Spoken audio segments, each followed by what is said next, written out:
for this 10-week period. This is a long time of adjustment, and we have a couple tools to help you. WashDOT app, our travel times on the app and our website, and we're on Twitter too, helping you plan those trips. So it's really important to stay engaged. Be adaptable, be able to adjust your commute times, flexing your work schedule, maybe taking that conference call before you leave the house to head out for work. Anything you can do to help us reduce the number of vehicles on the freeway system will help us get through this 10-week period. And a big thank you to the traveling public, because you've shown that you can be adaptable. When the viaduct closed, for example, the traveling public did a wonderful job flexing those work schedules, thinking outside the box, so to speak, and carpooling. So again, whatever you can do to be flexible and stay engaged so you know what the system looks like before you even head out the door will really be helpful. It doesn't take much as far as the weather changing or a blocking incident to really increase the travel time, so plan extra time if you can. We are able to make a couple tweaks to the highway system, and we'll be staying engaged as well. Our operations folks can do things like tweak our ramp meter timing. We can make changes to our express lanes, but it is a partnership with WashDOT operations and the traveling public to work together over this 10-week period. Thanks. Are there any questions? Yes. WashDOT tweaks. Do you have any in mind already for this period for either the highways? And tolling didn't come up. Is there a case to be made for giving people a break on tunnel tolls? Nope, not as far as breaks for tolling goes. As far as what our operations systems do, we have our Transportation Management Center, so our operations folks will be watching as well as our communications folks, and we'll be coordinating very closely with the partner agencies you see here standing behind me. We'll be watching to see what the travel times look like, and then our systems as far as ramp meters and express lanes, we can make tweaks and adjustments, basically watching in real time to see what adjustments need to be made. I will say there are minor tweaks that we can make, and it's again important that travelers are watching and monitoring, flexing their work schedules if that makes sense, grabbing a couple extra people to carpool if they can. It's a partnership between the traveling public and operations folks. SDOT question. When the conversion of the Columbia Street bus corridor and movement to the waterfront, when's that happening, and how does that mesh with Connect 2020?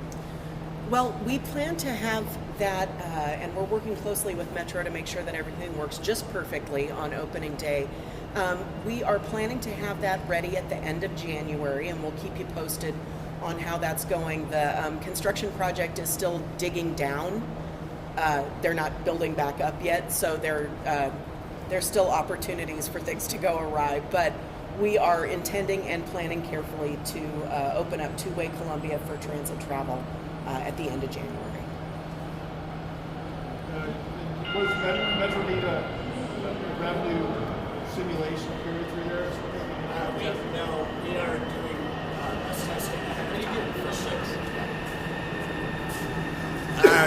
We're doing bus testing of the new pathway ahead of time, but we're not going to operate simulated service for any significant period of time. We will be highly confident of the ability to operate through there before we start. How much time, as far as buses, for those who are used to those 5 areas that you're adding buses to, how much extra time do you think realistically people need to give themselves if they can do buses? That's a very good question. I would say that it depends completely on where you're coming from and where you're going to. So it's what does your specific trip look like?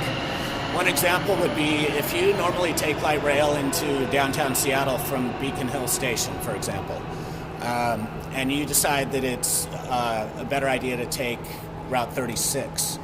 I would recommend that you look at the Route 36 schedule, calculate your travel time based on the printed or online schedule information, and compare that with the light rail travel time.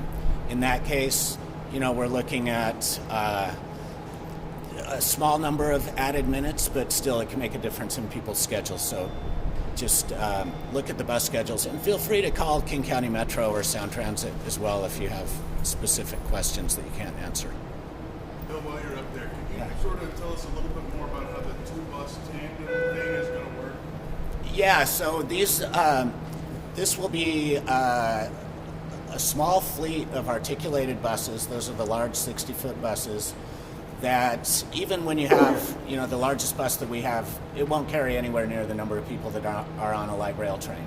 So we're going to run them in groups of 2.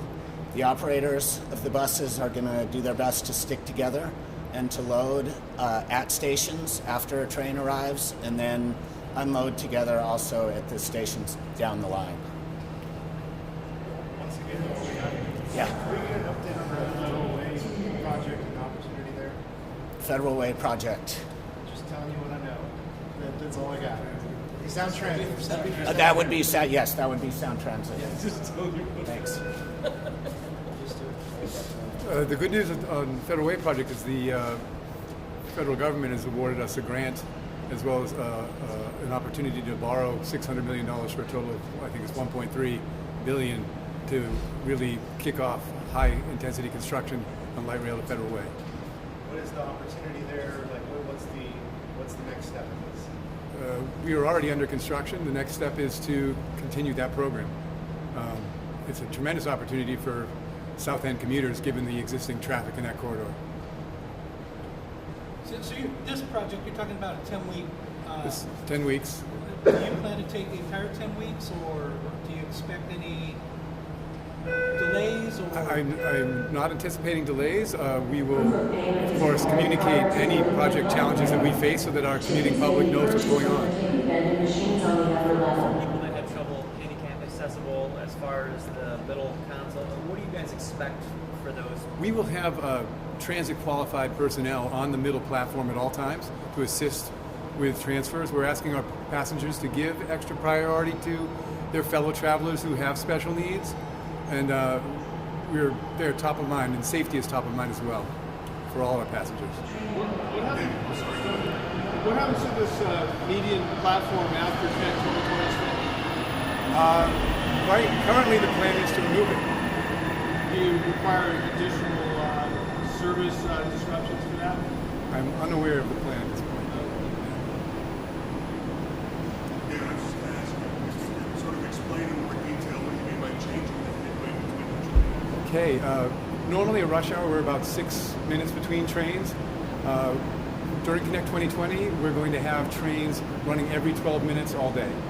So it would be slower service, but we're operating 4-car trains, which is the maximum capacity we have. So it'll be increased capacity, but slower between trains.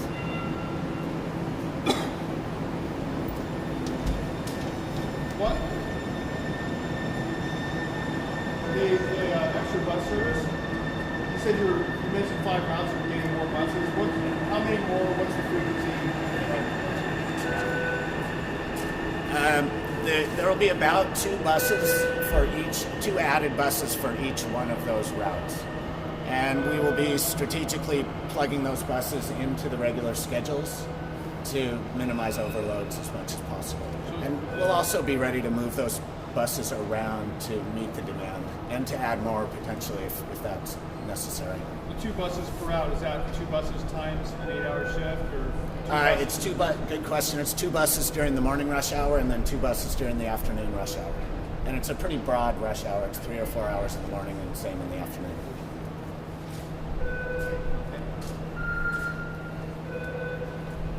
thank you. Thank you.